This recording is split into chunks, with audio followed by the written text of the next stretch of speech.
মেয়েরা চায় একটু মায়া, একটু ভালোবাসা, একটু সম্মান। আর স্বামীদের সবচাইতে পছন্দনীয় বিষয় হচ্ছে আমার স্ত্রী সবার সামনে প্রকাশ্যে গোপনে আমাকে সম্মান দিক সবার উপরে। আমার কথায় হাঁ কে হাঁ বলবে, না কে না বলবে। হ্যাঁ, আমি যদি কোনো একটা ভুল পরামর্শ দিয়ে থাকি আমাকে আলাদাভাবে বলুক, কিন্তু সবার সামনে এমনভাবে প্রেজেন্ট করবে আমার স্বামী হাঁ বললে আমি হাঁ, আমার স্বামী না বললে না। পুরুষ মানুষ সম্মান শ্রদ্ধা পেলে অন্তর খুশি হয়ে যায়। এই দুইটা জায়গায় যদি আমরা একটু কাজ করতে পারি, ডিভোর্সের হার দিন দিন। যদি আপনি বলেন আমি হারবো কেন, আমি কি তার থেকে কোনো অংশে কম?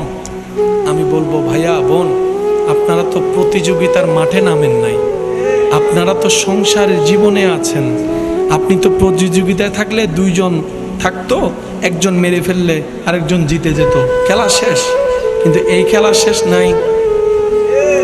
হাসরের ময়দানে আল্লাহ পাক রব্বুল আলামিন স্বামীকে জিজ্ঞেস করবে স্ত্রী সম্পর্কে, স্ত্রীকে জিজ্ঞেস করবে স্বামী সম্পর্কে। সেদিন স্বামীর পক্ষে স্ত্রীর ভালো রায়, স্ত্রীর পক্ষে স্বামীর একটা ভালো রায় সারা জীবনের গুনাহ মাফ করে জান্নাতের রাস্তা পর্যন্ত পৌঁছায় দিতে পারে।